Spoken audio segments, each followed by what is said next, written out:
अस्सलाम वालेकुम जी, कैसे हैं आप सब लोग? इस वक़्त जितने भी स्टूडेंट ऑनलाइन हो चुके हैं, इन तमाम की अटेंडेंस जो है वो मैं लगा चुका हूँ और मैं अटेंडेंस शेयर करने लगा हूँ आप लोगों के सामने, ताकि आप लोगों को पता चल जाए कि जिस स्टूडेंट जो इस वक़्त ऑनलाइन हैं, इन तमाम की जो अटेंडेंस है वो लग चुकी है। बाकी इंशाल्लाह जो स्टूडेंट्स ऑनलाइन होंगे, वो at the end of the lecture मैं रिकॉर्डिंग को देख के जो है वो अटेंडेंस उनकी मार्क जो है वो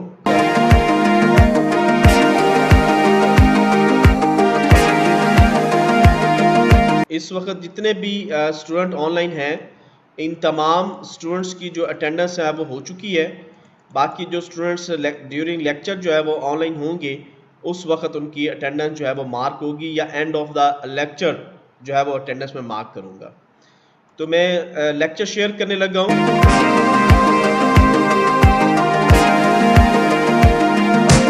जैसे कि आपको पता है कि आजकल MIS के अंदर हमारा जो टॉपिक चल रहा है वो डेटा कम्युनिकेशन एंड नेटवर्क के ऊपर टॉपिक हम लोग डिस्कस कर रहे हैं। आज इसी नेटवर्क के अंदर बल्कि कम्युनिकेशन की कोई भी टाइप है, चाहे वो आपकी हाफ डुप्लेक्स है, चाहे फुल डुप्लेक्स है, चाहे वो आपकी वन वे कम्युनिकेशन है, टू वे कम्युनिकेशन है, बाय डायरेक्शनल कम्युनिकेशन है, कोई भी टाइप्स ऑफ चाहे वो कम्युनिकेशन है, चाहे वो नेटवर्क है, सबसे इम्पॉर्टेंट जो टॉपिक है इन तमाम के अंदर वो हमारा OSI रेफरेंस मॉडल, या हम इसको दूसरे लफ्जों में लेयर मॉडल्स भी कहते हैं। अगर ये लेयर मॉडल होंगे तो आपका जो कंप्यूटर है या जो आपकी डिवाइसेस हैं वो प्रॉपर तरीके से जो है वो कम्युनिकेट करेंगी। अब वो कम्युनिकेट सिर्फ आपस में नहीं करेंगी, वो मल्टीपल जो भी पाथ उसके पास होगा उस तमाम पाथ के अंदर जो है ये आपकी डिवाइसेस जो है वो कम्युनिकेट जो है वो करती रहेगी। तो ये ज़रूरी नहीं है कि OSI रेफरेंस मॉडल जो है वो सिर्फ और सिर्फ आपके नेटवर्क के अंदर ही इस्तेमाल होता है। जितनी भी मैंने आपको बताया कि कम्युनिकेशन की डिवाइसेस हैं, तमाम के अंदर हमारा जो नेटवर्क मॉडल है वो इस्तेमाल होता है और इसको बनाया था ISO इंटरनेशनल स्टैंडर्ड ऑर्गेनाइजेशन ने, और इसका नाम रखा था ओपन स्टैंडर्ड इंटरकनेक्शन या इंटरफेस रेफरेंस मॉडल, जो कि 7 लेयर्स के ऊपर मबनी है। तो हम वन बाय वन जो है वो इसको डिस्कस करने जा रहे हैं। OSI reference model, OSI stand for Open System Interconnection, is a reference model that describe how information from a software application in one computer moves through a physical medium to the software application in another computer।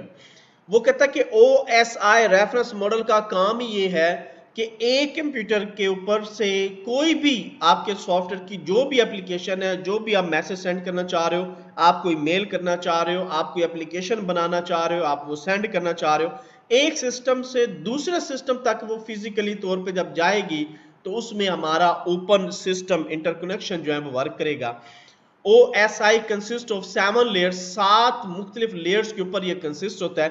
And each layer perform particular network function, और हर layer जो है वो अपना एक particular function जो है वो network का। अब ये जरूरी नहीं है कि वो नेटवर्क का ही फंक्शन जो है वो परफॉर्म करे। ये आपके सिस्टम के अंदर जब ऑपरेटिंग सिस्टम इंस्टॉल होता है ऑटोमेटिकली लेयर्स जो है वो वर्क कर रही होती हैं। बस हमने इसको नेटवर्क के ऊपर जब सिस्टम को आप लगाना है तो उस वक्त वो फिजिकली तौर पे प्रॉपर तरीके से OSI जो है वो वर्क कर रहा होता है। OSI model was developed by the International Organization for Standardization ISO in 1984, and it is now considered as an architectural model of computer communication।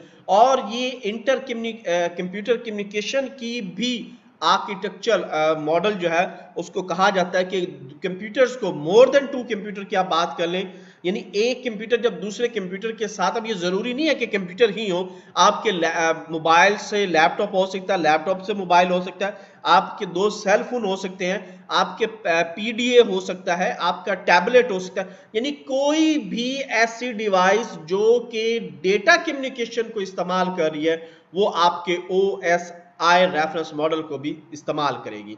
OSI reference model divided the whole task into 7 smaller manageable task. वो कहता है कि OSI model जो है, जैसे कि पहले मैंने बताया कि 7 लेयर्स पे मबनी है। इट मीन कि 7 डिफरेंट टास्क है इसके अंदर जो ये मैनेज करता है। Each layer is assign a particular, और हर लेयर को कोई ना कोई टास्क जो है वो असाइन किया जाता है। Each layer is self contain so that task assign to each layer can be perform independently, और वो अपना काम जो है वो इंडिपेंडेंटली तौर पे करता है। Why the layered network model, वजह क्या है, क्या ऐसी जरूरियात है कि इसको हम इस्तेमाल करते हैं। आपकी इसकी जो यहाँ पे एक तरतीब देख रहे हो कि physical, data link, network, transport, session, presentation and application, इसकी यही तरतीब है। ये ऊपर से नीचे की तरफ हमने नहीं गिनना, हमेशा बॉटम टू टॉप की तरफ ही आता है। तो ये 7 लेयर्स की तरतीब है। एक भी लेयर ऊपर नीचे अगर आपने कर दी तो आपने आईएसओ का जो स्टैंडर्ड है आपने उसको खत्म कर दिया। तो यही इसकी तरतीब है। Physical layer, data link layer, network layer, transport layer, session layer, presentation layer and application layer, जो कि 7th नंबर पे है।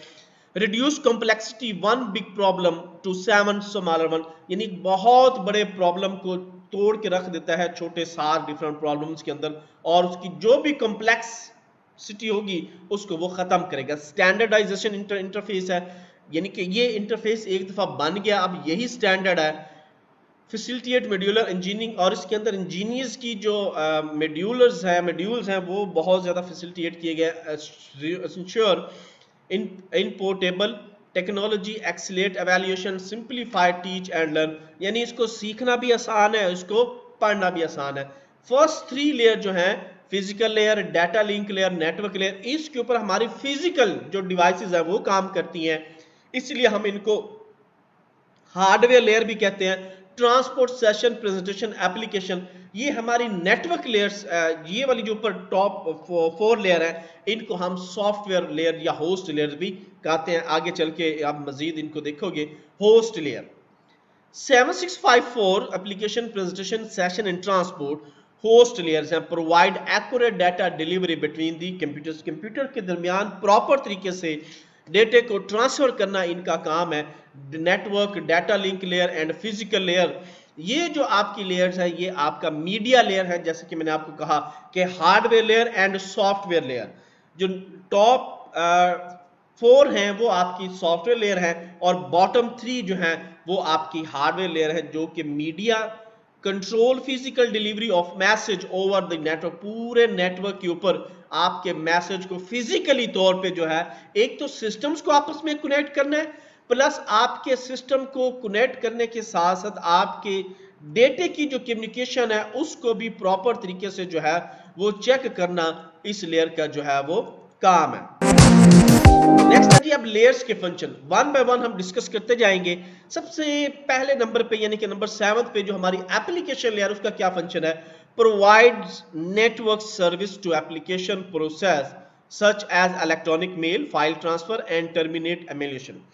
वो कहता है कि जो आप मेल्स को भेजते हो, अपनी मेल ट्रांसफर करते हो, कोई फाइल्स ट्रांसफर करते हो, कोई एप्लीकेशंस भेजते हो, थ्रू किसी एप्लीकेशन के थ्रू आप ये काम करते हो, तो उस वक्त हमारी एप्लीकेशन लेयर जो है वो काम कर रही होती है। नेक्स्ट है जी प्रेजेंटेशन लेयर, डेटे को रिप्रेजेंट करता है। Ensure data is readable by receiving system, यानी कि ये चेक करता है कि जो रिसीविंग सिस्टम है वो प्रॉपर तरीके से हमारे डाटे को जो है वो चेक कर रहा है कि डाटे को चेक नहीं कर रहा। फॉर्मेट ऑफ डेटा, डाटे की फॉर्मेटिंग करता है। डेटे को स्ट्रक्चर, डाटे का जो है उसको स्ट्रक्चर करता है या डाटा स्ट्रक्चर करता है, यानी कि उसको एक क्यू के अंदर जो है वो उसने डिफाइन कर। Negotiate data transfer syntax for application layer, और नेगोशिएट करता है कि आपका जो डाटा है वो प्रॉपर तरीके से प्रेजेंटेशन लेयर के अंदर ट्रांसफर हो रहा है। सेशन इंटर होस्ट कम्युनिकेशन, दो कंप्यूटर्स, दो डिवाइसेस जो नेटवर्क के ऊपर हैं, आपके डेटा कम्युनिकेशन के अंदर हैं, उनको आपस में प्रॉपर तरीके से जो है उनकी कम्युनिकेशन करना है। Inter host communication establish, manage and terminate session between application, applications के दरमियान में डेटे को मेंटेन करना, एस्टैब्लिश करना और प्रॉपर तरीके से उसके सेशन को जारी रखना, उसको मैनेज करना, ये सेशन लेयर का काम है। नेक्स्ट हमारे पास है जी transport layer, end to end connection reliability concern with data transport issues between host, यानी दो होस्ट, अब वो दो सेल फोन हो सकते हैं, दो आपके पीडीए हो सकते हैं, आपके 2 टैबलेट्स हो सकते हैं, टैबलेट सेल फोन हो सकता है, मोबाइल फोन सेल फोन हो सकता है आपका, इसी तरीके से आपका लैपटॉप और सेल फोन हो सकता है, टैबलेट और आपका मोबाइल कंप्यूटर हो सकता है। यानी कोई भी 2 डिवाइसेज जो कि इंटरनेट के साथ कनेक्टेड है और वो प्रॉपर नेटवर्क के ऊपर काम कर रही हैं, उनके दरमियान में इसने एंड टू एंड कनेक्शन की रिलायबिलिटी को जो है वो रखना है। Concern with data transportation between host, कि दोनों होस्ट के दरमियान में अगर डेटे में कोई इश्यू है तो उसको इसने ख़त्म करना है। डेटा ट्रांसपोर्ट रिलायबिलिटी, डेटे की रिलायबिलिटी रखनी है। Establish, maintain and terminate virtual circuit, और वर्चुअल सर्किट के ऊपर उनको बनाना भी है, उनको ख़त्म भी करना है, उनको मेंटेन भी करना है और डेटे की एस्टैब्लिशमेंट भी करनी है। फॉल्ट डिटेक्शन एंड रिकवरी, अगर आपके डेटे के अंदर किसी भी किस्म का कोई फॉल्ट आ जाता है, उस फॉल्ट को प्रॉपर तरीके से रिकवर करना है और डेटे को प्रॉपर तरीके से जो है वो ट्रांसफर करना है। इंफॉर्मेशन फ्लो कंट्रोल, जो भी इंफॉर्मेशन आ रही है उस इंफॉर्मेशन को प्रॉपर तरीके से एक पाथ से दूसरे पाथ के ऊपर फ्लो करना है। नेक्स्ट हमारी है G network layer. Address and best path, provide connectivity and best path selection between two and system. क्यों? थर्ड लेयर के अंदर हमारे पास कुछ स्विचेस और राउटर्स जो है वो काम करते हैं, इसलिए अब मिलियंस ऑफ कंप्यूटर्स हैं, मिलियन ऑफ डिवाइसेस हैं जो कि नेटवर्क के ऊपर हैं, बल्कि बिलियंस ऑफ डिवाइसेस हैं, लेकिन आपका जो राउटर है वो एक बेस्ट पाथ सिलेक्शन डिवाइस है, जो कि जो बेस्ट पाथ होगा उसके मुताबिक आपका डेटा जो है वो एक कंट्री टू सेकंड कंट्री में जो है वो ट्रैवल करेगा। ये सारा काम जो है वो डोमेन ऑफ राउटिंग जो है वो कर रही होती है और इसी के बिहाफ पे आपका जो नेटवर्क है वो प्रॉपर तरीके से काम कर होता है। नेक्स्ट है जी हमारे पास data link layer. Access to media, provide reliability transfer of data across media, physical addressing, network transport, error notification and flow of control.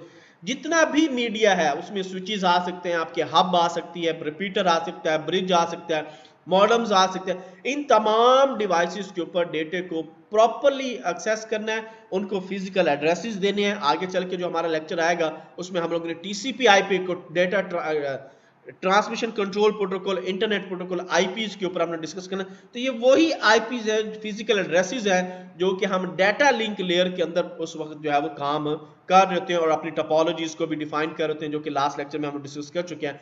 Physical layer क्या करती है? ये डेटे की बाइनरी ट्रांसमिशन करती है। क्यों? इसमें wires, connector, voltage, data rates वगैरह होते हैं, इसलिए यहाँ पे डेटा जो आके हमारा जो है वो प्रॉपर तरीके से बाइनरी फॉर्मेट में चला जाता है।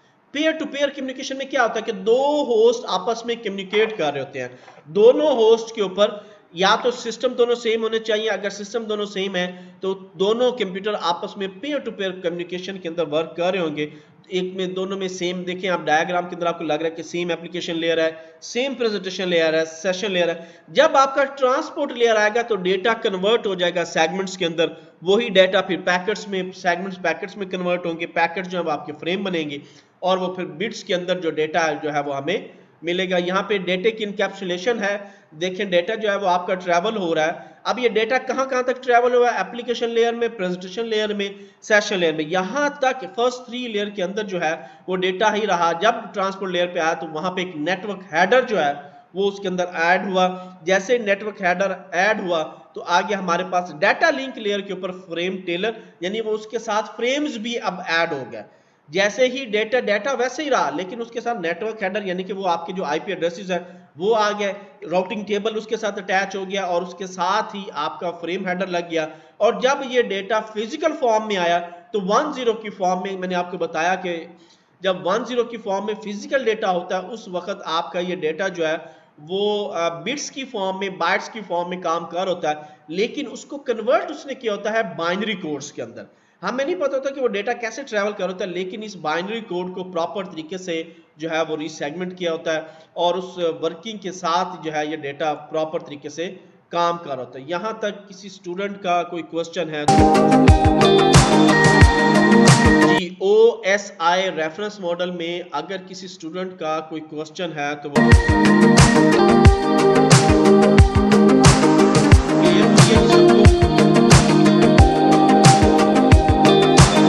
जी आज का जो लेक्चर है हमारा OSI रेफरेंस मॉडल वो यहीं तक था। नेक्स्ट इंशाल्लाह जो है वो हम लोग इसमें TCP/IP के ऊपर ट्रांसमिशन कंट्रोल इंटरनेट प्रोटोकॉल यानी आईपीज के ऊपर जो है वो बात करेंगे। उसमें हम क्लासेस के बारे में डिस्कस करेंगे, आईपीज की, IP version 6 and IP version 4 के ऊपर जो है हम लोग बात करेंगे। तो इसके बाद इंशाल्लाह हम लोग जो है 14th लेक्चर जो हमारा बनेगा टीसीपी आईपी के बाद, उस वक्त हम लोग अपना मिड टर्म करेंगे। मिड टर्म के बाद जो है इंशाल्लाह हम लोग प्रैक्टिकली जो है वो काम करना शुरू कर देंगे। ओके जी, अल्लाह हाफिज, टेक केयर।